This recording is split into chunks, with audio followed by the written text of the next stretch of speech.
We chose this letter from the thousands we get every week. Dear Real Families, I'm edified by your broadcast presentation and the direction of same on the entire field of television. At my abode, Real Families is a must for the entire family. Please accept my sincerest kudos. Good. One criticism, though. Oh. While yours truly, his wife and kids really get a hoot out of the twisted people you choose to expose, enough is enough. How about showing a real hard-working, clean-living Joe like myself? How about coming to Cincy? Sincerely, Herbert R. Tarlick, Jr. P.S. I know the time difference can be a hassle, so phone anytime. We're just average folks. But are they really average? I mean, who are these Tarlacks anyway, huh? We're about to find out, Phil, as only a Real Families on-the-spot camera crew can. Right, Elaine, so don't you dare touch that dial because we'll be right back with another top-rated great show on Real Families.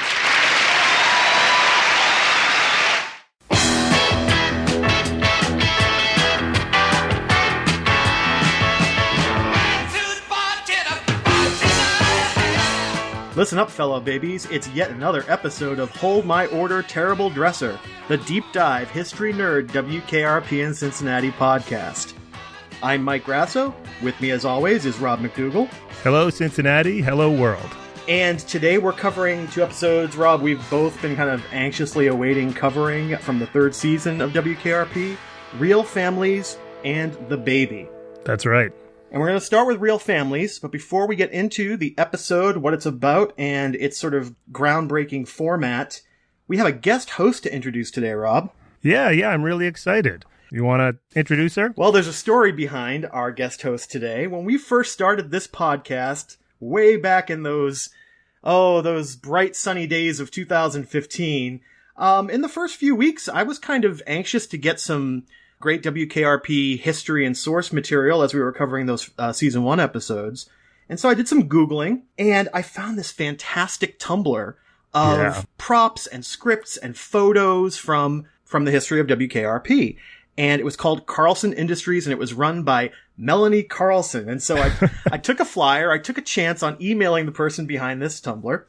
And once we started talking, I realized that we had somebody that we had made a connection with, Rob, who was just as big, if not a bigger WKRP fan than the both of us. Oh, yeah. And so what I'd like to do today is introduce our guest host, the founder of that Tumblr, and someone who's become a great friend of both of ours through this podcast. Welcome, Leah Biel. Welcome, Leah. Hi, everyone. I am flattered that my enjoyment of the fandom is appreciated. It's always nice to be admired. Thank you for having me. I'm really excited, as you can probably tell. Well, Leah, it's great to have you on. We did want to have you on for the episode that kind of prefigures our second episode today, The Baby, when we did Patter of Little Feet last year, but you were traveling, and so we decided you're a big fan of Carmen Carlson, and we thought this would be a great week to have you on. I think both these episodes will definitely benefit from having your expertise on the history of television. Oh, if you think about it, I really don't think there are two combined episodes that are so basically outside of the normal scope of the series than these two, if you really think about it. It's true. Yeah, no, that's a good point. Absolutely. We were saying last episode that the third season actually starts out with a real grab bag of some good, some bad, but the airplane show, followed by Jennifer Moves, followed by these two. And then Hotel Ocean View. We're going to be 6 episodes in before we get an episode set in the station. And actually, Hotel Ocean View, I looked at my scripts last night because I have a few, both original and reproductions, and it looks like Hotel Ocean View was produced before The Baby was. Oh, okay. I'd have to go pull it from the wall, but I looked at it last night. I was like, oh, that's interesting. The episode order is always intriguing, and interesting. Yeah, I think that's right because the Castle book has them listed in that order too, and I'm not sure where Castle got his order, but they're listed that way there too. I just love that we have somebody on the show, Rob, who says, yeah, episode order is really fascinating, because it is really fascinating. Well, it is, but this is the thing this is why we're really thrilled to have Leah on the show, is that, by most lights, people would think of Mike and I as WKRP super fans, people who are really way into WKRP. But actually what Mike and I were quickly saying when we discovered the Tumblr was, oh my God, she's really into WKRP. Like, this person is a WKRP super fan. Like, we're looking at you with this kind of awe and amazement. And, there's always somebody who's on the internet. There's always somebody who's more into anything than you. But it's true. And I say this with complete affection and respect. Like, I think it's really cool. Oh, I'm incredibly flattered. I am incredibly flattered. You make a girl feel welcome. Lucille, Yes, Phil? does your family watch a lot of television? It's all of the time. Oh, honey, that's not so. We do watch a little. Are you careful what you allow the children to watch? Yes, indeed, we are. For instance, Well, we only allow them to watch wholesome family entertainment. like what? Oh, well, The Little House on the Prairie. Now, that's a fine, wholesome show. It's about blind children out west. And every week they have a fire or someone gets an incurable disease. We enjoy it very much. Thanks, Lillian. I still think back. Well, maybe we should. That's a good segue. It is, yeah.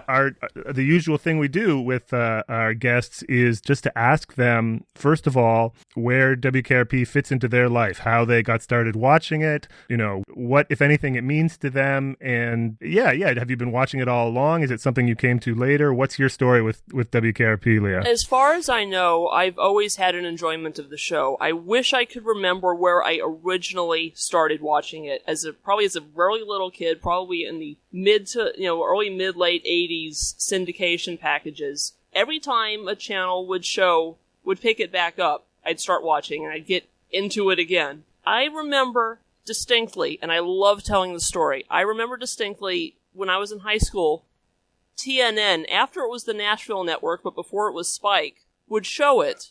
And I remember watching Hotel Ocean View at school because they brought a TV in, and I think we were all just wasting time, and I decided, hey, I'm going to turn on the TV. I'm going to see if I can find it, and I did.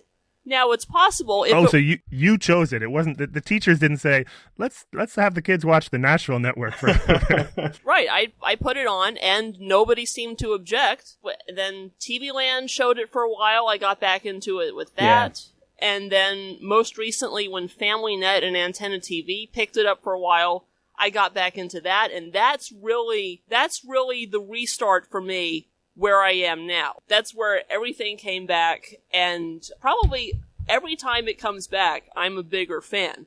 And now I'm collecting stuff because I'm an adult and I'm allowed to have fun.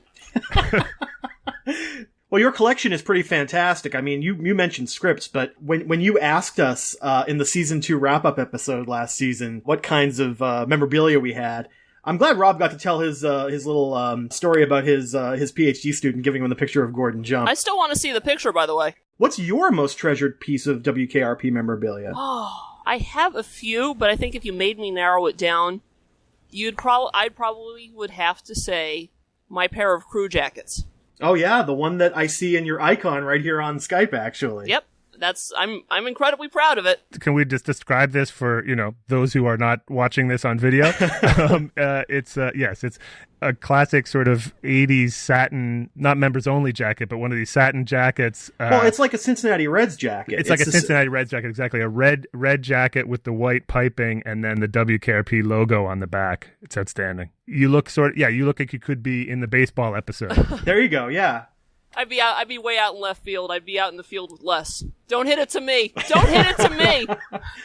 Apart from WKRP, Leah, you've got a great knowledge of classic TV in general. I mean, is that something that, again, has always been part of your life? I believe so. I think I got it from my parents, and no offense to my mother, but probably specifically my father. He's been a radio television professor, college professor, for over 30 years at Morehead State University. Go Eagles.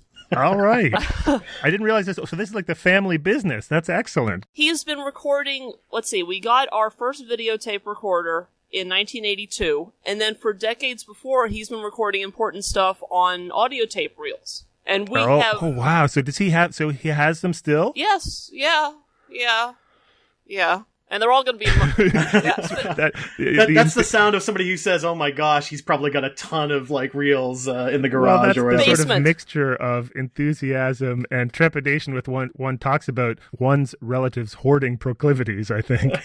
I prefer to use the term collector. I think when I was doing research for our radio exhibit at the museum where I work, Leah, I think I came across your dad a couple of times in my research, which really? That's is not awesome. surprising. His name is Michael. Yeah, Michael Biel. Yeah. We talked about old-time radio enthusiasts on Facebook a couple times, and those folks, I mean, God bless them, they've done so much preservation work on recordings. Again, in the 30s and 20s, people weren't recording things off the radio, and so these rare sort of like platters, these, recordings that were made on, vinyl or even like aluminum. That's a subject for a whole other podcast.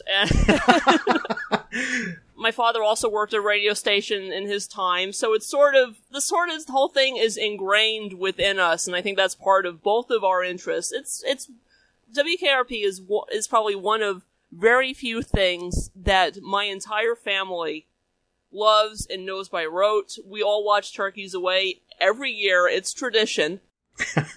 Plus, when I was a kid, growing up, I lived 3 hours from Cincinnati. I went several times as a kid. So Cincinnati is, my tri-state area vicinity. Good. Even though I live in New York, and it was filmed in California, it still sort of feels like a local regional show. Oh yeah, totally. Did you ever go to the Wingy Manone Memorial Mall on any of those trips when you were a kid? Or No, but I've been to Kings Island a few times. Oh yeah. From that Brady Bunch episode, if I remember correctly, right? Oh, come on.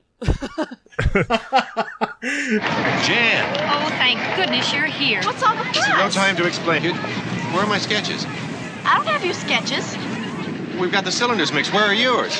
Dad, I lost it. You lost it? And we've been practically all over the park. Oh, honey. No, never mind. We'll split up and find it. Greg, round up the rest of the kids, and we'll turn the park upside down, and whoever finds it first, return it to the manager's office. Pronto.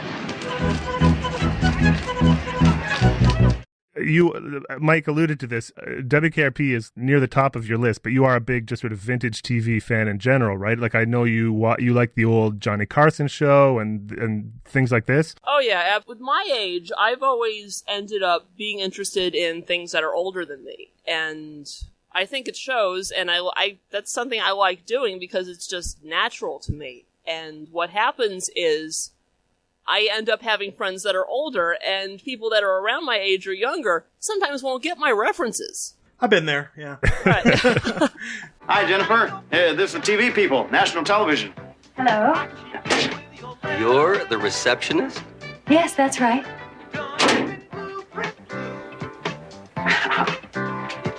Sir. And right over here is Carlson's office. Carlson, the TV people are here.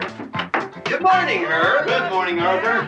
Miss Carlson runs WKRP. Yes, I manage the station. Welcome to WKRP AM radio. Excuse me. Excuse me, this is Mr. Carlson? Yeah. Yes, I manage the station. Welcome to WKRP AM radio. Well, look, I tell you what, you guys come on, I'll show you the rest of the station, huh? Okay. Come on. Go with him. Go. Yeah, so our first episode today is called Real Families, and it's got a really unique setup and premise, which is that Herb has written in to this, network TV show called Real Families, whose bailiwick is to go and visit ordinary American families out there in Nielsen land and do somewhat intrusive investigative reports on them. And Herb has written this, I think, fantastic letter full of, come and take a look at us. We're the Tarlicks. We're completely normal. You're not going to find anything with us. Obviously, this request that Herb makes to the Hollywood producers goes about as well as you would expect it to. The Real Families crew visits the Tarlicks and visits WKRP, the station, and really just doesn't take very long to dig out all of the sort of sordid and trashy elements of the Tarlicks' lives. There's a lot to talk about with this episode, folks. Yeah, well, first of all, just to make clear that the episode is presented as an episode of Real Families. This is a sort of, it's a format-breaking episode that even begins with a cold open before the WKRP theme. What we see is not our regular characters, but the fictional hosts of Real Families. They do play the KRP theme song, but other than that, the show stays as an episode of Real Families all the way through. So we cut back and forth between the Real Families studio, and the episode is shot using like handheld cameras with some sort of a wide angle lens, sort of bouncing around Herb's house, following Herb up and down his neighborhood, and then and of course going to the station itself. And we get to see the station in this jerky handheld, faux documentary way. We're used to today, I think, a lot more experimentation with form and format. Think about a show like Community that does, all of these like real, sort of deep dive things like the Ken Burns episode, or the things that are recreations of different styles. But this sort of format breaking in 1980 was not unprecedented. I think the show that I'm thinking of, MASH, had a bunch of format-breaking episodes, and I imagine that was on their mind when they made this, but certainly not at all typical to do this. And so it makes it very cool and interesting, and also I think it's a funny episode. It gives you this weird sort of wonderful vertiginous feeling because when you're a fan of a show like the three of us are, a fan of anything, one of the most powerful sort of urges in pop culture fandom is to sort of like see outside the frame, right? Yeah. Like to sort of like to be able to peer around the corners of things that you never get to see. And this episode gives you that feeling of like, oh, we're actually wandering around the studio and the station in a way that we don't on the regular 3-camera set. So it's neat in that sense too. The hosts, who are played by Peter Marshall and Daphne Maxwell, who's the future Daphne Maxwell Reid, Tim Reid's wife, are able to kind of talk to the Tarlex through their camera crew who's on site in Cincinnati. Yeah, which the show goes to great lengths to sort of present this realistic reality show, and that did strike me as funny. That like, are they sitting in the studio talking live to Herb and Lucille like the whole day? I can't see what they specifically were going towards, but Edward R. Murrow had a show called Person to Person where he did just that. He was sitting in his studio and the cameras went to celebrities' homes and spoke to them. Leah, was there a Liberace episode of that one? I seem to remember that being in a documentary I watched at some point. That's entirely possible. And also there was a separate show called High Gardner Calling, and you might have seen it on a few Elvis documentaries, because that might be the only clip that survives. I don't know, because whenever they show clips from that, it's always clips from that, where High Gardner is is in his studio and Elvis is elsewhere. Oh, very cool. Sightseers head in the direction of California's San Fernando Valley. For there, at the end of the tourist line, is Sherman Oaks, and the home that Liberace has built for himself and his mother. Good evening, Lee. Good evening, Ed. Well, that backboard on the bed there with the musical keyboard, does that have any special significance? Well, believe it or not, this is where I dream up most of my piano arrangements. The label reality TV is a weird, slippery label. Extremely. There have been generations of different kinds of quote-unquote reality shows, which we could talk about. But like, this is like, I feel like this episode is kind of like making satirical points against something that I'm not positive is a thing. Could you turn off that camera for a second? Herb, Elaine Parker speaking. Yeah. Is that a beer can on the night table? What? Isn't that a beer can on the night table? I don't think so. I don't know what it is. While there is a little bit of quote-unquote investigative journalism where the two hosts of Real Family say that they're the family they featured last week, the husband was a dentist, and they found Demerol in his garage or something like that. Yeah, I mean, stealing Demerol. That's definitely 60 Minutes gotcha-style journalism. Right. But with Herb and Lucille, it's not so much that they're looking for scandal, although there is the bit later in the episode with the various animal abuse-oriented WKRP promotional schemes. The idea really is that they're showing off the fact that the Tarlex are... It's kind of like that thing we've talked about in the past, Rob. It's that all-American slob mentality, and Herb really wants to polish up his image for these Hollywood folks coming in. Yeah, that's right. I think both of you guys described the episode as dark, and maybe I saw it slightly differently. There's an element of it that's dark, but I kind of, I love Lucille, and I kind of love Herb in this episode. I think that, like, Herb and Lucille don't have that much to hide. Right. But they have not learned the key political lesson of the 1970s, which is that it's not the crime that gets you, it's the cover-up, right? And so it's always their efforts to fake it, to pretend that they're going to church, to claim that Herb attends NAACP meetings with Venus, like that's what burns him. Yeah. There's a beer can next on the nightstand. And which is not illegal. It's not illegal to have a beer can on the night table. Exactly. It's not illegal to watch TV with your kids. It's not like it was a bong, you know what I mean? Yeah. We enjoy our backyard very much. Oh, yeah. Yes, sir? I guess a lot of Americans do. We, anytime we want to, we just come right out that back door right there, And, that's good meat. When that happens, that's good meat. Yeah, so let's go back to Herb and Lucille. Yeah, and Leah, what do you think of just like the content of the episode? Like, what we learn, what we get to see about them, and the when we visit the station, all that kind of stuff. Well, I like the fact that it fleshes out his life a little bit. And we saw how morose he got during Never Leave Me, Lucille. It's nice to see the vulnerable side of Herb. Yes. I wonder if that's weird to say it, but I sort of feel that way. Because it's nice to see more than just the surface leisure suit, polyester, everything's on the up and up. It's nice to see when he's not finely polished. And those hairy forearms aren't bad either. Frank Bonner is a handsome man. We've determined this. When we saw him in his swishy outfit in the episode with Jennifer's photos, he definitely can rock fashion really well when he's not wearing the leisure suit. And as someone who does Herb Tarlett cosplay, I can extremely vouch for that. I wanted to bring that up, yes. No, what do you want to know? Oh, well, okay, so, yeah, that's the kind of thing you can't just drop into a conversation and leave. Leah, tell us about, would you say Herb's your favorite character, or how does one decide that they are going to, especially, how does a woman decide that she's going to, dress up as Herb Tarlett? Well, think about it this way. Can you name one other character in the show besides maybe Venus, that it would be easy enough to make a costume for and not be mistaken for just someone wearing normal clothes? Yeah, that's good true. Point. That's good true. Point. I mean, you could go. We had the feature in season 1 about what is Bailey wearing, but you're right. Nobody's going to look at you wearing like a caftan and like a mauve scarf and say, oh, that's Bailey Quarters from WKRP.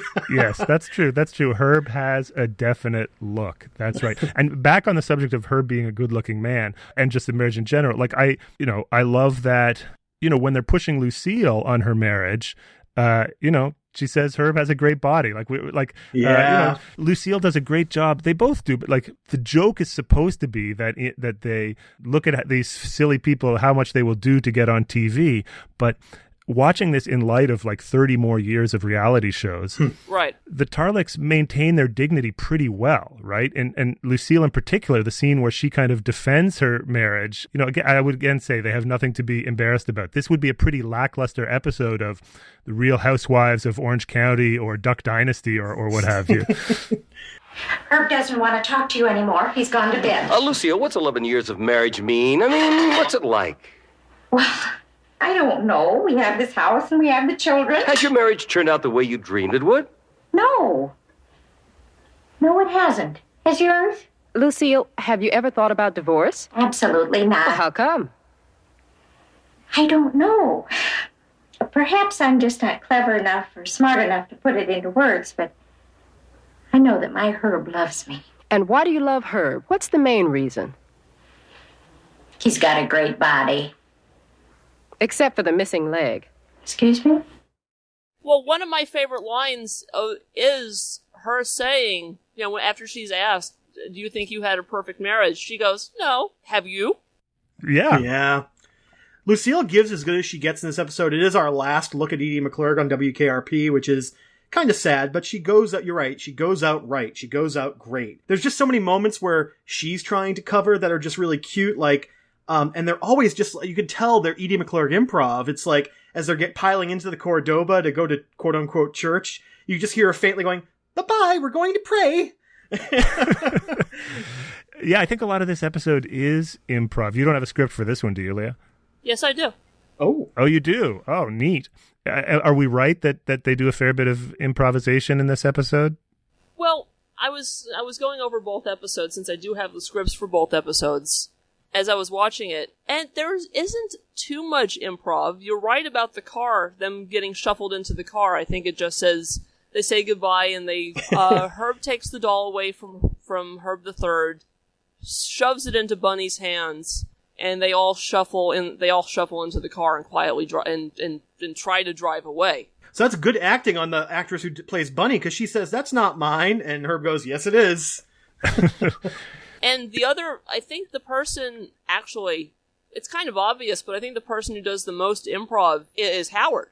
Oh, of course. Oh my gosh, yeah. The Herb Nietzsche is scripted. Oh, okay. Herbert But his stuff Nietzsche. about her being the most creative fetishist in Cincinnati isn't, I guess. This is the morning disc jockey, Dr. Johnny Fever, a very popular radio personality in Cincinnati. One of the most imaginative fetishists I have ever met. Really great. How did the morals judge him out, Herb? Thanks. I know it was tight for you. And according to Herb, one of his closest and dearest friends. Without your high heels. Thank you, John. It's just Thanks a terrific. lot. Listen, I've got a lady friend who'd like to borrow some of your lingerie. Thanks a lot, John. He really likes it. Yeah, thanks. Did the horses pay off? Yeah, they did. Thanks, John. That's great. Thanks a lot, John. He really, John. I won't need those drugs. Okay, Herb. thanks. It's really Y'all okay. come on down. Y'all come But on I down. appreciate Everybody at the station seemed to love Herb, and vice versa. Thanks, John. Do you kick back from the He really kind of likes me, you know. Still, before we leave Lucille, Never leave Lucille. yeah, I love both Herb and Lucille sort of explaining basic things to the camera crew, like Lucille explaining how a grocery store works and Herb barbecuing. Just bits like that are... Yes, I think my favorite line of the entire episode is when she's asked about prices, her response, "Oh, that's so you know how much to pay." It's just, it's a killer line. Yeah, I mean, those folks out in Hollywood, they don't have grocery stores. They have no idea how to do that stuff. Yeah, Rob, I love the moment where Herb is saying how convenient it is to go out and grill in the backyard. And all I could think of as this plume of smoke is coming up from the briquette barbecue is, you know, he's right. It is really convenient to just go out to your backyard and grill some meat up. So anyway, what was I saying? Right, the windows. So you've got, Jack has entered and you can see. Kubrick shows you, but he shows you this lobby, and you get to see as Jack moves across the lobby, you see the elevator beyond, and you see beyond that a hallway. And you go from the lobby into the general manager's office and then into Ullman's office, and there's this window. And the window is a powerful window. I mean, the light coming through there is glaring. It's like a character in itself. It takes over, and you've got these tendrily sinister kind of trees that are outside the window, and you've got it's just such a forceful presence, this light that comes over everything, and there's something wrong with it. There's something wrong with it, and I think it registers as something wrong. This is an impossible window. It's not. It is impossible. It is physically impossible. It cannot be there. It should not be there. There's no place in the hotel for this window to exist. The really fun part for superfans like us is when the camera crew gets to the station and we get to see WKRP, the station, through this different lens, literally, and see the characters. They are taking part in the cover-up. Reminds me of the Manchurian Candidate. Everyone, they keep saying that Herb is a hard worker, loyal husband, all-around fine person.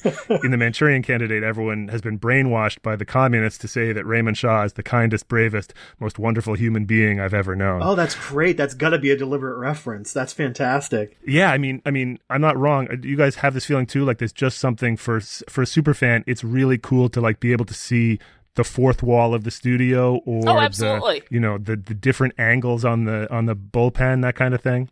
Oh, absolutely. You see how much space there is in the front office, between Jennifer's desk and all this space that you don't normally see with the normal 3-camera setup between her desk and the back wall. Yeah, which is, that lobby is oddly laid out because there's this huge open space behind Jennifer's desk. People enter the lobby from behind her desk. It raises the question, what is Jennifer facing? Maybe like a big picture window looking out of the Flynn building or something like that. I don't know. I mean, that would be better than just like if she's like a foot away from the wall or something like that, like a blank featureless wall. I mean, that's the metaphor here, is that we're actually seeing fourth walls that the television viewer usually is, right? Like the literally, idea, we're not breaking the fourth wall. We're seeing the fourth wall. Yeah. Maybe she's facing like the view screen of the USS Enterprise or something. Like, everyone faces forward, and like, what is Jennifer looking at? Have you guys seen? Have we linked to? There is a guy online with a blog who like was trying to figure out the floor plan of WKRP. Oh, I love those. Oh, I saw that. Yeah. It can't quite be done. I think it requires some sort of sixth-dimensional tesseract or something like that. But he was doing his best. It's like the baseball to game. Some things are impossible. Yeah. So, and I think that they actually did. Am I right that they actually built some new walls just in order to do this? Like, I think that when they're shooting this studio from the reverse angle, like I think that we see a wall where there can't be a wall in the regular episodes. Exactly. Yeah, that's where the camera usually sits, and It's right behind the turntables. Les, do you have another question of a perhaps less philosophical nature? Yes, I do, Travis. Why don't I have any walls? You're behind this. No walls. Oh, come on, Les. If you had walls, then Herb here would want walls, and then the DJs would want walls, and then Bailey'd want walls, and pretty soon we'd have a room full of nothing but walls. We don't need walls. But the point of this whole thing is we don't need to build more walls. What we need to do is we need to tear down the walls that already separate us. I can't believe I just said that. That's the corniest thing I've ever said in my life. I'm going to go right back over there and be sick. Where is Venus eating lunch? Is that just like a different angle shot of the bullpen? I found that sort of like a disorienting shot. I was trying to figure that out too. I saw that last night and I thought, wait a minute. I'm not sure that's someplace. Because the first interview, he's in the editing room that we saw back in the contest Nobody Could Win. But in the second interview, he's having lunch. It looks like the bullpen, the DJ desk in the bullpen. I'm not sure though. It could be that we just don't recognize it from that angle. Yeah, I'd have to do a closer look and more of a comparison shot. I'd have to look into it a little more. Yeah, his lunch is so mundane, which maybe makes sense for Venus, but it just looks like a lunch. Brown bagging it. He's brown bagging it. Yeah, exactly. You just think that like, should Venus have a funky lunch of some kind? I don't know what that would be, but. There's an episode of My So-Called Life where Angela says in voiceover something like, have you ever seen a teacher eating lunch at their desk? It's so depressing. And I know that she's just meant to be sort of a snotty teenager, but like I've been self-conscious about being seen eating my lunch by a student ever since. Like I just like, which there's no reason to be like 4 days out of 5, I'm probably eating from the same Tim Hortons as them. But I just I hear Angela Chase's voice in my head every time a student catches me eating lunch. There's the scene in the lobby where, I mean, that's where I think where the wide angle lens works the best, because when the cameraman is, as usual, obviously entranced by the beauty of Jennifer Marlowe, you can see Herb and the big guy kind of each poking their heads in, trying to get the attention of the camera. All soundtracked to, I have to say this, to Steely Dan's Peg, which is just fantastic on so many levels. Not just there's some good music in this episode. There's some great. Well, again, that's the thing that makes this episode more realistic, I think, is that every time there's a cut or an edit by the Real Families folks, there's a different song playing. Right. So you have the Steely Dan Peg in the lobby, but then at another point, Deacon Blues is playing off of Asia. And then at another point, you've got Talking Heads Once in a Lifetime, which is another great thematic song for this episode. Yeah. We also just talking about things on the radio. While Herb's driving to work, we get our first mention of President-elect Ronald Reagan. Yeah. Got to mention that. And Herb immediately says, this is a great country. So Herb is feeling the Morning in America vibe in November 1980. If there was ever a Reagan voter, Herb Tarlick is it. Yeah, definitely. I will say that the script that I have is the revised first draft from October 14th, 1980. So I wonder when they decided to put that in. Oh, it was like an ADR thing where they just put it in later. Oh, that's interesting. Yeah. I mean, I do think that by October 14th, the writing was on the wall for Carter, but still, that's a little bit ballsy to have that right. Yeah. Come on, Herb. We're just trying to get to the truth. Truth? You mean what's real? That's right. I'll tell you what's real. My life is boring. But you can't show that because this is a TV show. You gotta dig up a lot of dirt so you can get the ratings, so you don't get canceled. Now that's real. Obviously, we've hit some kind of... I may have a couple of problems here. I don't make a lot of money. My son likes dolls. I wish he didn't, but he does. My undershorts are torn. I like to drink beer. Yeah, sure. I mistreated a couple of ducks. But Phil, deep down inside, I like ducks. I'm all for them. Now this is real. No, this is not real. Nothing on the tube is real. Not even in the news. Now get out of here. Just get out of here and stay out of my home. Well, Elaine, that's one of the most interesting real families we've ever had. Phil, I'd have to say that as far as ripping... My father is a hard worker, loyal husband, and an all-around fine person. Oh. WKRP in Cincinnati will be back after this. This episode is really about TV in a lot of ways. There's a sense in the sort of Sunday evening when the Tarlocks all around the TV, the hosts of Real Families ask, do you folks watch this much TV, or do you watch TV this a lot? And, Bunny says, it's on all the time. They go to this very hot button issue at this time, which is, how much TV do you let the kids watch? Which is, again, ironic coming from people who are actually in TV, which adds to the levels of meta here. But this episode's really a lot about, like, the illusions that TV presents and how much of a role it played in the American family's life in 1980. So how about that final monologue that Herb has when he's throwing the Real Families crew out of the house, Leah? Oh, I love it. One of you mentioned that, are you sure it's earned? But I think, you have a sitcom show. You have a sitcom length. Something has to be earned, even if it's not totally earned. And I think it's just Herb getting fed up, Herb reaching his breaking point, which you sort of see slowly happening throughout the course of especially the second act. Yes. And no, it's not real. No, you know what's real? Not this. And the way he just, this one, as a radio television graduate with a Master of Fine Arts in television production, I love seeing that it's one shot as the cameraman is slowly going backward through the hall and back out the door as he's coming closer and closer and closer, and shuts the door and slams the door in his face. Yes, that's right. It's a great backwards tracking shot. And then, of course, the door opens one more time so that we can see Herb giving Herb the Third his doll back. Yeah. Which I think is so touching. It adds just that touch of caring, and it works so well.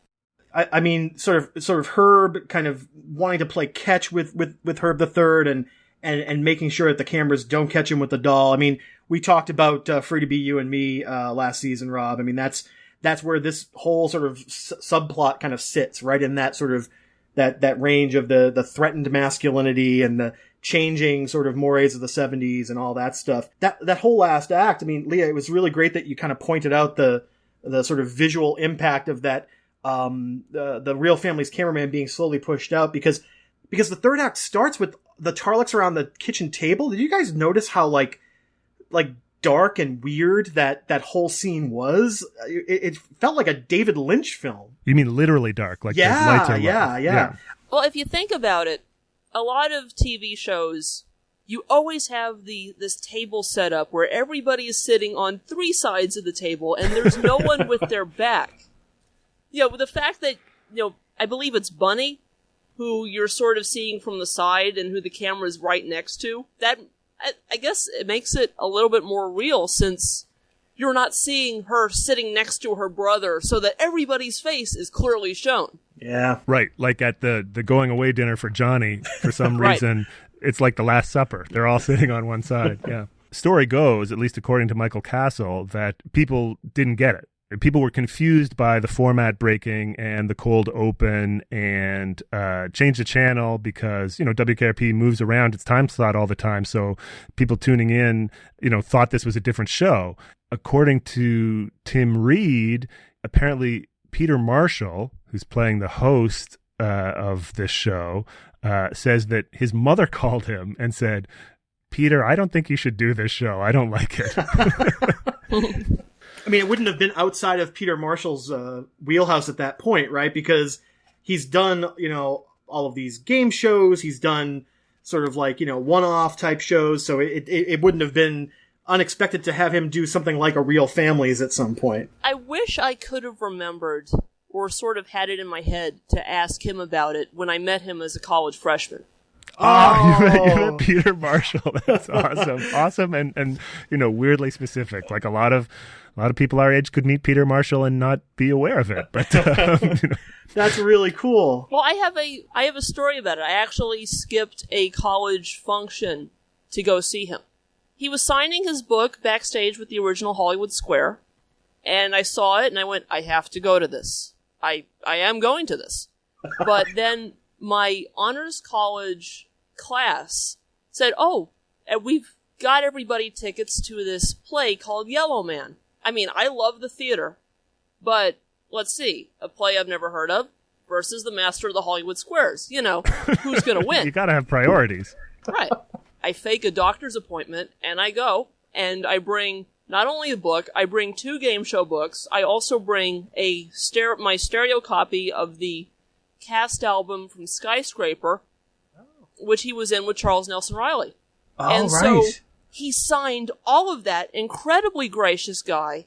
And I've never met him since, and I don't regret skipping the play in the slightest. And I do have a picture of myself with him, and I'm going to try to find it so that I can upload it, and you guys can put it in the show notes, and I can see how proud I am as a college freshman. Oh, that's excellent. Having Peter Marshall as a guest in this episode just opens up kind of tons of memories of those 1970s and 1980s game shows. And I think the one clip that always comes up when I look for WKRP clips on YouTube, I inevitably end up seeing I think it was 2 different Family Feud episodes that the WKRP cast were on. I think they played against the Love Boat once. Yeah. I think it was a Celebrity Family Feud cluster of shows. I haven't watched those in a very, very long time. What I thought when I watched the Love Boat WKRP episode of Family Feud, it could be that I'm biased, but I felt like it's Dawson, right? Richard Dawson? Yeah. Yes, at that point, yeah. I felt like Dawson was showing blatant favoritism to the Love Boat. Blatant favor. Like were they on the same network? Because it was... No, Love Boat was ABC. MTM versus Spelling right there. I mean, talk about... I think they must have been a bigger hit then, because he was clearly fawning over the Love Boat cast and then kind of, didn't really know who these other people were in front of him. Well, an underdog radio station, what do you expect? Yeah, that's right. It's like an episode of the show. Venus, could you go with me down to the hospital, please? Is it time? Well, yeah, it is. Carmen actually went to the natural childbirth class a little early because she was having these pains, and she went into labor. She had to drive herself to the hospital. Apparently, Mrs. Odette, the natural childbirth instructor, she got hysterical. Well, shouldn't you be going? Yeah, well, you take me. I can't, Mr. Carlson. No, you take me. I can't. I'll call you a cab. Oh, no, please, you take me. Mr. Carlson, I hate hospitals. It's the smell, and besides, I got another 30 minutes to do here. I'll see if Travis is still here. I'll call him on the intercom. No, you take me. Travis! Well, our second episode today is The Baby. And this episode, of course, follows up on The Patter of Little Feet. In the back half of season 2, Arthur and Carmen Carlson discovered that Carmen was pregnant. And now 9 months have passed, and this is the episode where Carmen has her baby. That's basically the plot, folks. Unlike many TV birth episodes, nobody is stuck in an elevator or in a taxi cab or caught in a snowstorm. Nobody is racing to get home across the country. They, like many people, go to a hospital and the baby is born. The only other thing that happens is that everybody else in the station shows up at the hospital to give their support and, has their own little bits of comedic business along the way. What did you guys think of The Baby? Leah, you want to go first? Oh, I love it. Anything with the Carlson family dynamic, I just love. This is this is also out of the scope of the regular rundown of the sitcom, and it works so well. I just think it's a great episode. Yeah, you're a big fan, right? This is Mike said we had wanted to have you on Patter of Little Feet, and instead we had to have you on this one. And the reason we wanted to do that is because, well, we wouldn't call you an Arthur Carmen shipper because they're in a relationship, but you are a big Arthur and Carmen fan. Is that right? Yeah, and I think that's actually something I've only really given myself over to in the last couple of years. Because I don't remember being as, I guess, obsessed is probably the wrong word, but in love with their sheer awesomeness until maybe about the last couple of years. Yeah, well, I didn't realize until we started doing the podcast how much I love Mr. Carlson. I mean, of course, I liked him. Before the rewatch, I might have thought my favorite characters on the show were Les or Herb or Johnny. But no, Mr. Carlson is number one, and then there's only one person for Mr. Carlson, and that's Carmen. They are. I am completely on board with you in your shipping, or you said off the air you called it OTPing, right? Do you want to explain what that is for? I guess that's sort of Tumblr speak that's just sort of seeped into me. What I think it's called One True Pair, and you can. I believe there are a couple of subsets. You can have your one true pair for a specific show, or one true pair for everything. And this is, now Arthur and Carmen are my one true pair for the series, and probably my second place OTP. Nice. You guys want to know my first? I gotta know. Yeah, I've gotta know. It's another MTM show. Bob and Emily Hartley of the Bob Newhart Show. Ah, yes. How was the rest of your day? Oh, it was great. I gave my first IQ test today. Oh, how'd they come out? I don't know. I haven't graded them yet. How did the one come out you gave last night? You know, to me. Oh, fine. How fine? 129. 129. That's good, isn't it? Oh, that's very good, Bob. That's almost gifted. Almost gifted.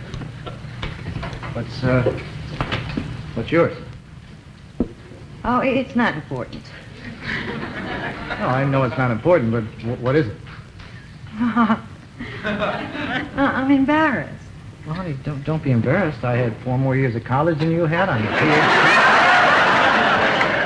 Bob, it's 151. That's good, too.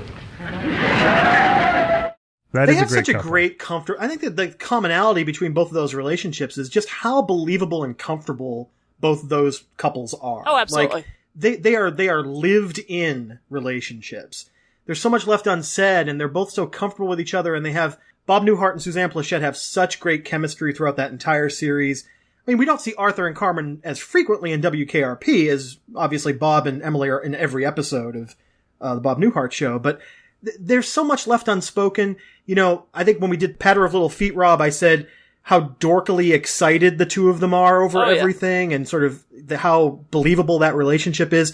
Yeah, and how in a very few minutes of screen time, we kind of got their relationship and were convinced that they made sense together. Follow the blue line until it crosses the green, take the green to the yellow, then turn left. Blue, green, yellow, left. Right. Right? Left. Thanks. Hold it. What? I want to take a picture of you and the receptionist. What? I want to take a picture of you and the receptionist. I'm doing an album. Holy Toledo. Come on out here, buddy. Okay. Stand up close and smile. Where'd you get a jacket like that? I mean, do they sell them somewhere? Of course they sell them somewhere. Where?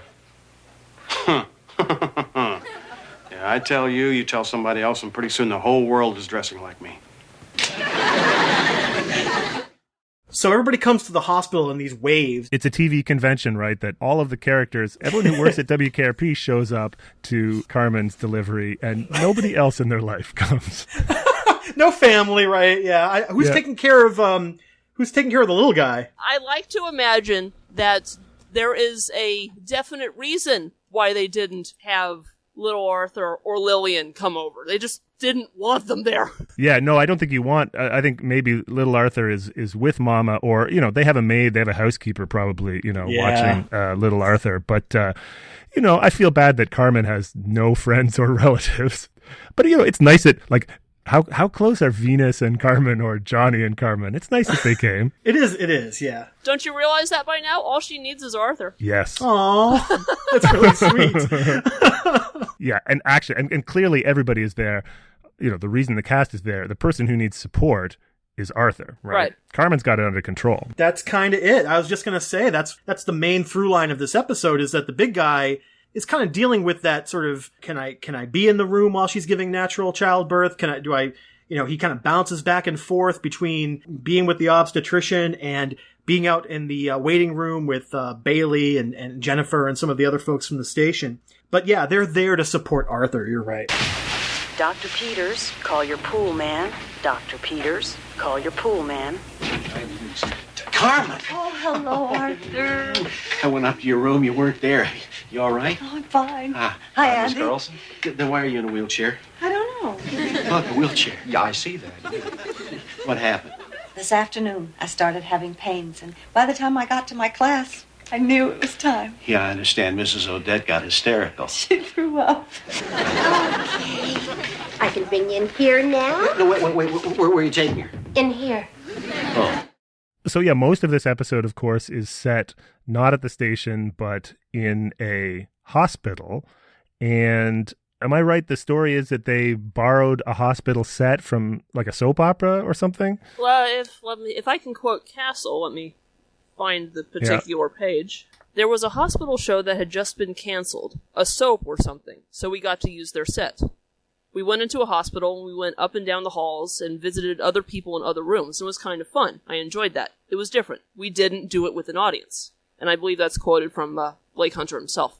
So it's like baseball and the airplane show. A lot of the episode has to have canned laughter for that reason, I bet. So. I would love to hear the unsweetened version of this. Oh, okay. I'd love to hear the unsweetened version of this to see if it feels any different. Because I believe, Michael, you sort of called it a dramedy, and I wonder if that would accentuate things if, like MASH, you heard an unsweetened version of the episode. And the episode has a little bit of a quiet feel. It is low key. This is why I said before, compared to many, someone's going to have a baby on a sitcom episodes. Usually the recipe is to just amp up the screaming and the yelling and the running around and the hey, and it doesn't do that. It's kind of a low key, almost quiet episode, and that's one of the most quietest, most sedate hospitals I've ever seen. Like it's a very, it's got to be like 3 a.m. or something like that. That's the only way I can believe that kind of like, sort of. Well, what time was Venus's show? Because it has to start there. He would have been getting off the air at like 10 or 11 or something like that. Yeah. Yeah. So we're into, it's late at night. Yeah. Coming from the same paragraph that I mentioned earlier, they struggled to come up with a new and inventive way to show it. We couldn't find anything that was fresh, and so we decided to just do it realistically, which I think, it singles it out for being, natural, using the word again, and it works, and it doesn't make it cliche. Yeah, no, I kept thinking, okay, I wonder how closely this tracks the baby that some actual person on the show or writer had, because they get the drama and the plot from a pretty natural course of events. Like, we're going to go to the delivery room now. Oh no, it looks like it's going to be a breech birth. We got to do a C-section. Oh no, look, we're going to be able to deliver normally after all. Like, everybody who's had a baby has some version of that story where it's not really that dramatic a story, except that it's dramatic because it happened to them. Right. Yeah, that's really good. And yeah, it does seem very natural. And I think all of the little jokes that are put in about hospitals, Venus doesn't like them. He thinks that they remind him of people being sick and dying. Like, everybody's got some person they know in their life who just does not want to go to a hospital for any reason. The joke about the lines on the floor. I mean, I don't think they do that much anymore in hospitals. Remember when I was a kid, they always had those to kind of tell you where to go. And, the pager, the hospital pager is constantly paging doctors for non-medical emergencies. That's right. Call your travel agent, call your stockbroker, call your pool man. Yeah. So, as we said, as the episode goes on, all of the regular cast members show up in sort of ones and twos at the hospital to show their support. Each one finds a different way through the hospital and has a funny or offbeat encounter at some point. Johnny has one of the more interesting encounters. Are you the doctor? Well, sort of. Not a real one, though. Oh, good. Come again. Don't you think Peggy Sue is a ridiculous name? Worked for Buddy Holly. I mean, for somebody my age. Well, I could tell you stories, Peggy Sue. I've been called Johnny Midnight, Johnny Cool, Johnny Duke, Johnny Sunshine. It just goes on and on. I've been Johnny Everybody. I'm reading a book about life after life. What do you think about that? Well, I think there's probably something after this one. Well, this book says the people that are dying have this experience. There's a tunnel and a very bright light. Yeah? I think the light is God. Well, it could be the glow just coming off all the folks who've gone on ahead of us. You know, there's got to be a great party going on somewhere. This is the bit I think I remembered clearest from this episode, which is kind of weird. It is just a little B-plot, but Johnny finds an elderly lady, and he has this really, deep discussion about what happens to us after we die. There's a cut portion in the script for the show where she's talking about her husband who had passed on, and that she hopes to see him, and also when they met, and just trying to flesh her character out a little bit. And I guess they sort of realized that that's not necessary. Here's this quirky old woman. She'll do for this scene, and we'll just let Howard do whatever he wants. Yeah. It's a little ad-libbed, but it's fairly consistent with the actual script. I mean, it's also true to Johnny, too, because, other than the fact that the first thing he does when he goes into this old lady Peggy Sue's room is reach for the gas mask that's just sort of hanging on the other bed in the hospital room, is that he goes into very deep, again, kind of spiritual, kind of psychedelic detail about, a lot of cultures have, these really reassuring myths about what happens to you when you die and how you move on to a higher plane. And he talks about the great party that's happening right now with Jimmy and Janice, and it's all very believable coming out of Johnny's mouth. Oh, absolutely. The Johnny of God Talks to Johnny, the sort of spiritual Jesus figure who's comforting the sick and almost acting as a psychopomp to bring Peggy Sue over to the other side. That's what a golf pro does. Yeah, they give you advice on which club to use and, what's going to happen to you after you go through that great light in the sky. It's part of what's called crossing over, see? The whole thing doesn't take place on a train or anything. A lot of cultures, they talk about barges over the big river. And you'll have guides, to sort of show you the way. Like, Sacagawea. I think it sounds like it'll be very nice. Oh, nice! Are you kidding, Peggy Sue? We're talking about the terminal blowout. This is the perpetual party to end all parties. Two things about that. One is, it is a very sweet exchange, and it's believable as something Johnny would say. He's, I think, leaning a little hard on, there's a song, Rock and Roll Heaven by the Righteous Brothers. Yeah. That is basically his whole riff about they got a hell of a band up there. Maybe the Righteous Brothers didn't invent this, but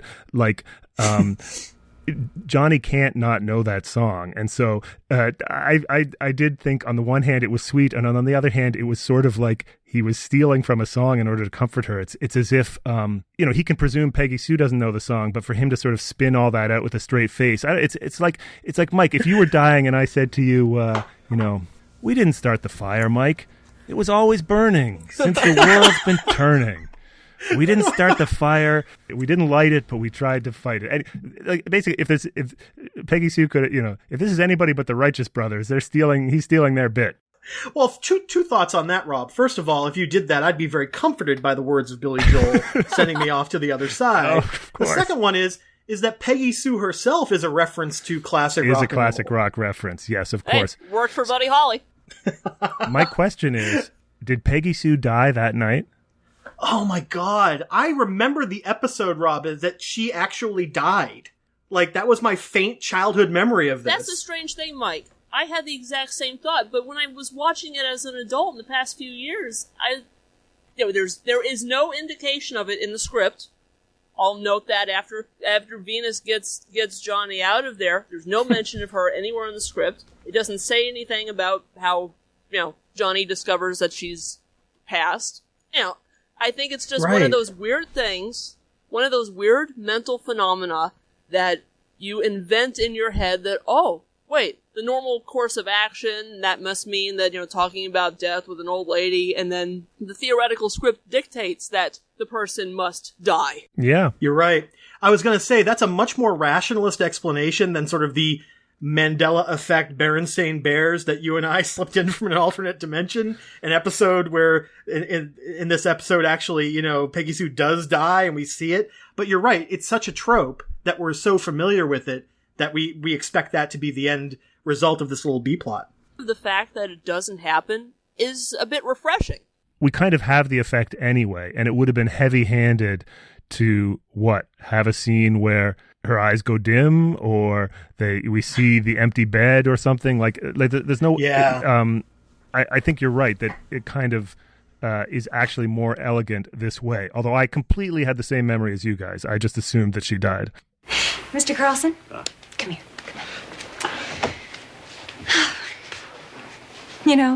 You have been talking about this for months, about how you were going to be there the moment your child hit the atmosphere. I believe that's how you put it. Yes, but Now I advise you from time to time, don't I? Yes. Well, have I ever been known to be wrong? Oh, no, I don't believe you have. Now, I want you to consider the fact that this is your last chance to ever see a child of yours being born, and to be right there to share the experience with Carmen when it happens.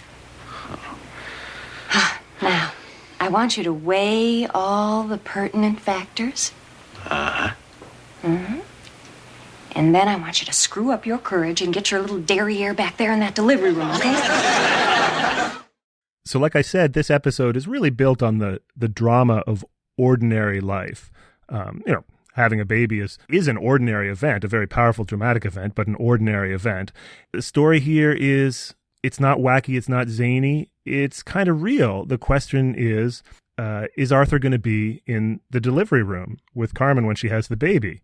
What'd you think, Leah, you're a Carther shipper or OTPer. What'd you think of Arthur and Carmen in this episode in particular? Oh, fabulous. It's, what is there to say about the couple that has everything? It's very sweet. He's been taking Lamaze classes, natural childbirth classes with Carmen in preparation for being there.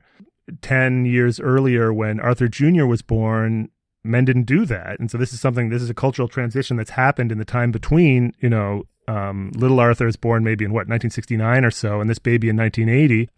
But at the last minute, he's not sure he can go through with it. And that's really the dramatic conflict of the episode. And, as usual, it's Jennifer that kind of provides the sort of guiding force for the big guy to kind of, she says, you're not going to get another shot at this. Although I think you guys don't discount Bailey.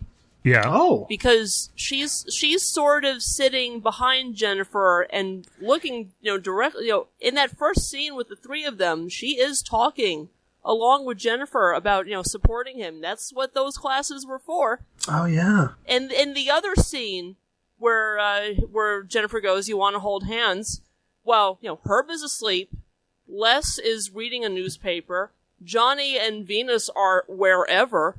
There's Bailey sitting in the back of the room looking at Arthur just in case she needs to come back in and provide some extra support. She's not as forceful as Jennifer, but I think if she needed to, she would be. I'm glad you said that, because I did notice, you also could have noted that Andy is off doing whatever, but I did notice that, the blocking of that scene, yes. When Jennifer takes Arthur aside, the way it's shot, Bailey is in the shot the whole time over their shoulders. That's a really good point. I mean, that's it, right? It's these two women at the station who are the ones that kind of almost speak for Carmen when she's not able to. Right.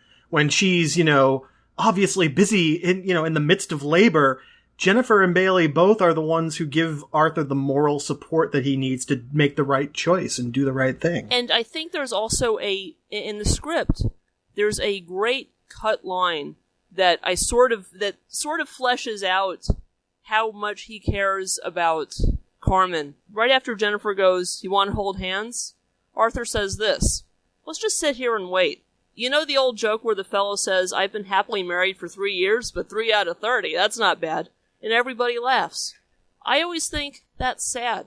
I think that's a great line and a great little slice and a great little look into the big guy's emotions. And that's like the classic like guy joke that someone would tell in a waiting room, right? Like he's a little out of character for this generation, and that he's sensitive, he's worried, and those kind of old school, hey, let's pass out the cigars type waiting room jokes. He'd be more, he doesn't feel them. Yeah, I like the nurse says, "Is this the former Marine?" Just tosses that in. Right, that just highlighting or lampshading, Arthur's queasiness and his squeamishness, very believable for Arthur and for a lot of men about the whole birth process. Even though, he was a Marine, he's a veteran, he's been in the shit. But this with Carmen, and he's freaked out by the blood on the doctor's shoes. I was going to mention that. Yeah, that's a great. I mean, that's the moment that I felt it was a dramedy because. The obstetrician's got that sort of like, he's got that foxhole humor where he's trying to like make Arthur feel a little relaxed. And he says, "Oh, that's coffee. I just spilled some coffee on my booties." And he's like, "That's not coffee." Arthur all of a sudden realizes that, Carmen is giving birth at an age. We talked about this in Patter of Little Feet where a lot, at this time in history, a lot of women aren't giving birth at this age. And and Arthur is understandably worried about it. And Gordon Jump conveys all of those conflicting emotions so well. Going on the subject of birth, I want to go back to the script for a second and tell a great description leading into the final scene that... Oh yeah, please do. It's very pointed, and I think it's actually, pretty spot on for 1980, and actually pretty progressive for 1980. All right, page 43, if you're scoring at home, or even if you're alone. The birth is in process as Carlson enters. 2 nurses assist the doctor. It's all done in close-ups for the benefit of that portion of the audience still too childish to appreciate the naturalness of life's processes. Well, this was the time period of is that Nova special where they showed the birth? I remember I saw it in grade school. Right, I don't know about you guys, but Miracle of Life, right? Yes. They definitely showed it in my like junior high health class or something like that. And that was kind of a 1970s kind of let's show birth and all of its sort of grandeur and the reality of it. Oh, right. Yeah, I think I remember seeing it on PBS when I was a kid. Miracle of Life actually was 1983, so it was a little later than this. But yeah, I mean, this is the era when, again, we mentioned it a little earlier, men got out of the waiting room and into the delivery room. You see, in the old days, the mothers did all the work anyway. The fathers came out here, they sat down, they paced, they smoked their cigars. Now, I was told when I was born, my father was out in that waiting room sitting in a wicker chair. Oh. But you're going to be in there with Mrs. Carlson. Yeah, well, I've been thinking about that. And, That's what the natural childbirth classes were all about. Yeah, that's right. This is sort of a cultural transition that's going on. 80 years ago, 100 years ago, people had babies at home, right? But of course, yeah. But in the sort of mid 20th century, 1940s, 50s, and 60s, that was the heyday of the father in the waiting room passing out cigars. That they kept, the birth was medicalized, doctors did it, and the father, midwives were cut out. Yeah, right, and the father was out of the picture. Men and women both started pushing in the, really it is the 70s is the era when men, when fathers are invited or insist that they want to be in the delivery room. And it makes complete sense that Arthur would not have been there for little Arthur's birth, and that he wants to be there. He mentions that they're the oldest people in their Lamaze class. He wants to be there. But he's not quite sure he wants to be there for this baby. Leah, when you created the sort of Melanie Carlson persona for your Tumblr, is that actually what Carmen and Arthur end up naming their daughter? The funny thing is, remember, it's incredibly vague that they had a girl. I know. The only mention of it in the actual episode is, I think Andy says, look, they just brought her out. They just brought her out. I think that's the only statement of gender. But her name is Melanie, and it was only mentioned once in the entire series, and that's in the first couple of scenes of An Explosive Affair. Oh, okay. Oh. I'm glad you were watching That's closely. that's some real WKRP trivia that you use for your Tumblr in that case. Oh, absolutely. I pride myself on that. And the process of birth begins. One more, Ann. Deep breath, quick. Push. That a girl. It's so close. I wish you could see this. Can you see this, baby? Okay, now stop pushing. Stop pushing. Blow candles. Beautiful job.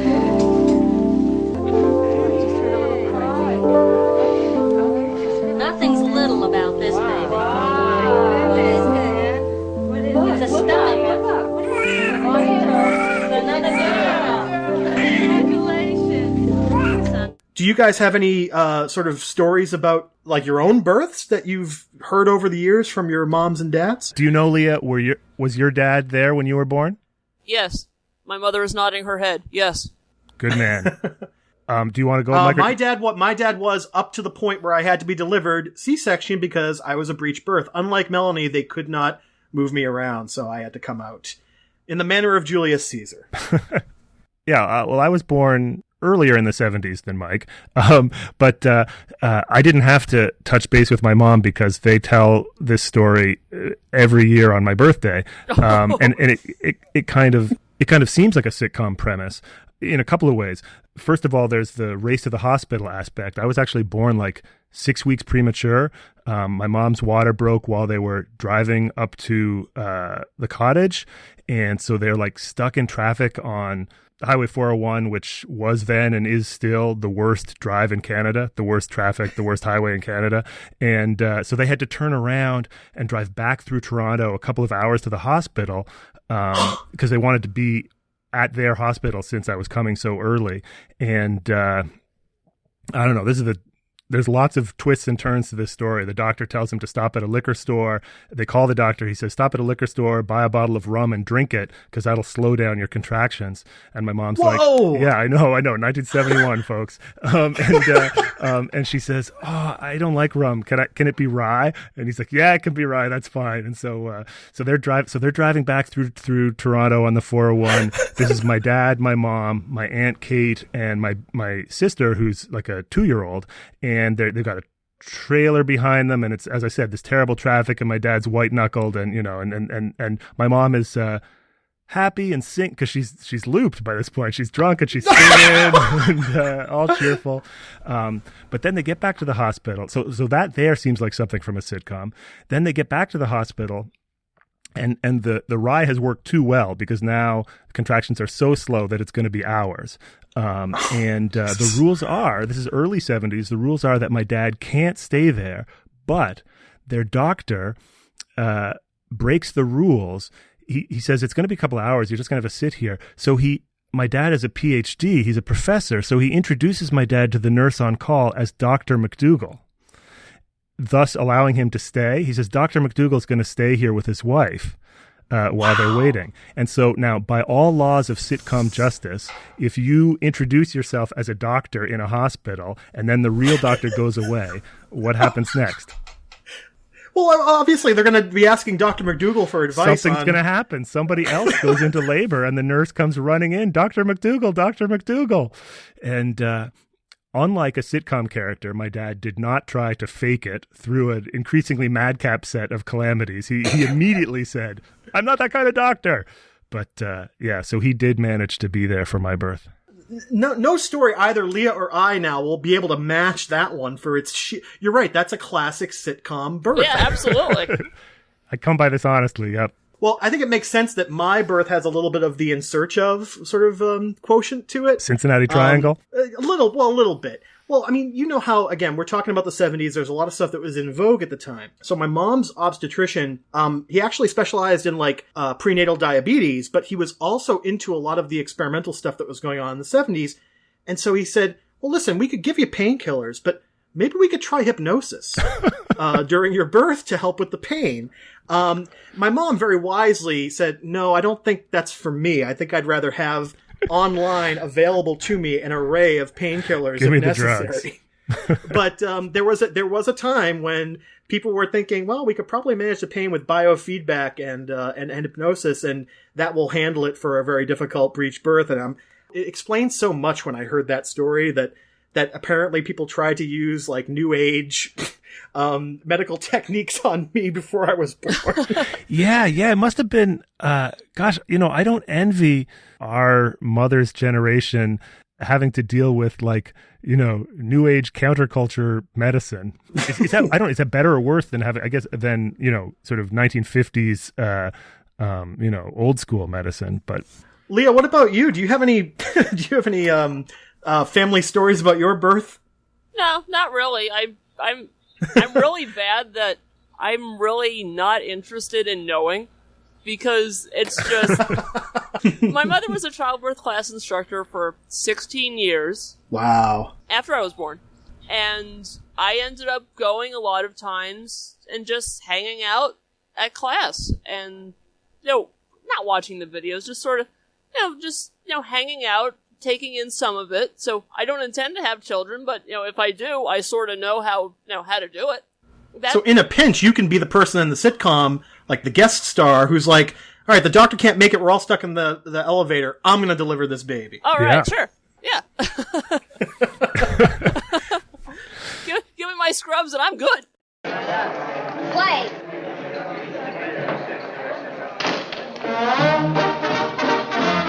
Well, now if you've got a cutie who's a real sweet patootie, better keep it under your hat.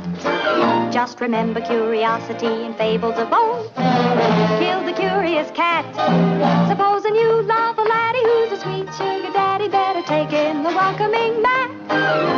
Remember there's a dozen dolls for every dam. You're not the only sweet pea in the can. So if you want to know the way to keep your man, keep it under your hat.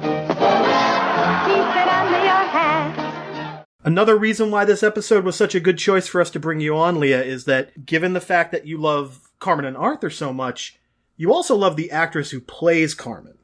Well, I love her because she plays Carmen, but then, you see, she's so much more. When you actually look at her acting, both on screen, on TV, and in the theater, she's, Alan M. McCleary is 89 and incredible. Yeah, she, of course, her other big sitcom work, not something that I think a lot of people remember today, but she was the secretary on the Tony Randall Show. Right, Miss Rubner, which actually, another MTM show, and the story editor was Hugh Wilson. Ah, so he saw her work, but her character on that show is so different than Carmen.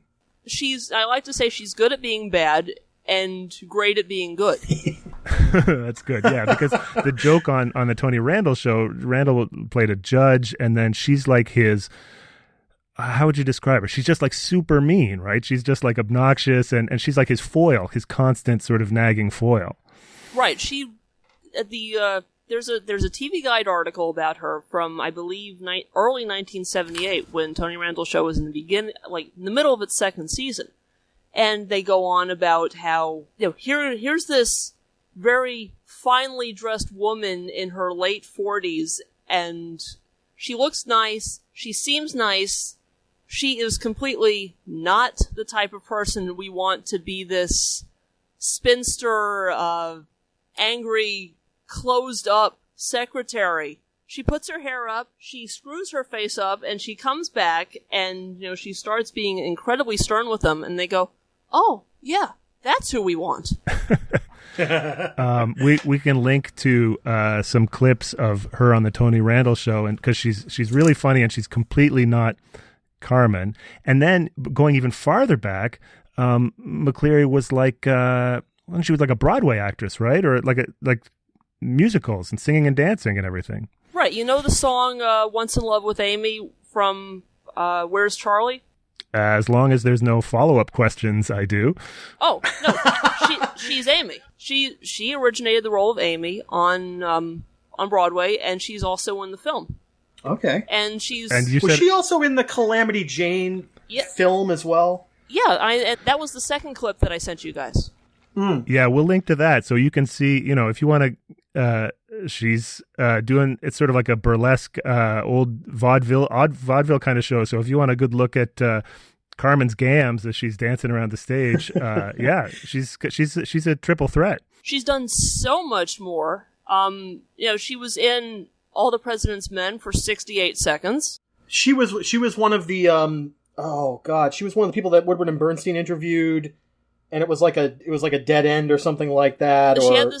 She was putting up obstruction. I'm trying to remember. She had the same last name as one of the people they were interrogating, but they got the wrong person. She did 3 films with Robert Redford. That one, The Way We Were, and also she plays the crazy woman in Jeremiah Johnson. I know there's this, the term man crush. Yeah. I'm aware, yeah.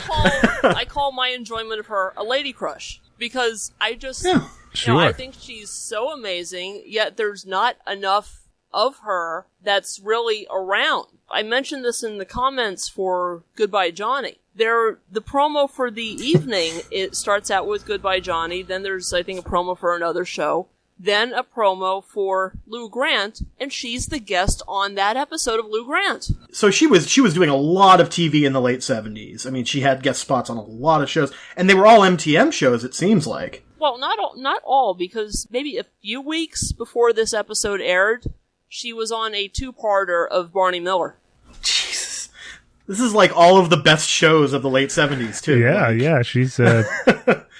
She picked well. I mean, she didn't go the Gary Marshall, Aaron Spelling route. She took the good sort of comedy drama series that were on at the time. And actually, she was on The Love Boat, too. Oh, well. in that era, Leah, who wasn't on The Love Boat, That's right? very true. That's very true. Stand back, Miss Rubner. That's marijuana. Here, in this room, in this hallowed citadel of the law. Shame on you.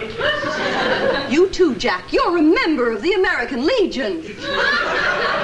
No, I'm not. I'm an elk. Well, you're a disgrace to your herd. Well, again, Leah, thank you so much for being on Hold My Order Terrible Dresser. Again, like we said at the beginning, your knowledge and expertise has been great, but it's just also really great to just chat and talk about the stuff we love. And yeah, I mean, WKRP is at the center of the bullseye for this episode, but we've talked about so much other stuff. I mean, keep commenting, please. Keep us honest and keep bringing us the stuff we miss in all of these episodes going forward. Oh, I will. And I'd love to chat with you guys again sometime, because I've been looking forward to this for months, and I'd love to have something else to look forward to for months. That would be terrific. It's, as Mike said, so much fun to finally, get to talk to you in a sustained way. And, thank you for being a fan of the show, but also just, this is so much fun. And I want to urge people listening to check out Carlson Industries, because we barely scratch the surface of all the cool stuff that Leah digs up or has found about WKRP. What's the URL for? I mean, we'll put a link in the notes, but where can people find your Tumblr, Leah? WKRP in Cincinnati.tumblr.com. Ah, well, that's easy to remember. No hyphens. It is easy. You got a great URL. No hyphens. Just straight words. No hyphens. Nice. That's smarter SEO than Mike and I when we came up with the name of this podcast. Much smarter SEO, yes. Well, thanks again, Leah. Oh, thank you so much. It's my pleasure. I had a great time.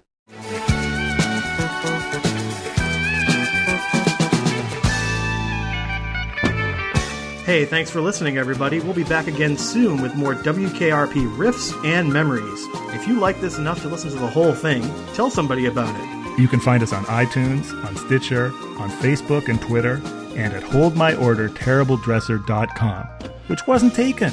We always appreciate your clicks, your stars, your reviews, your comments, your tweets, your emails. Don't be strangers. Good day, and may the good news be yours. Baby, if you've ever wondered whatever became of me, I'm living on the air in Cincinnati, WKRP. I'm at WKRP in Cincinnati.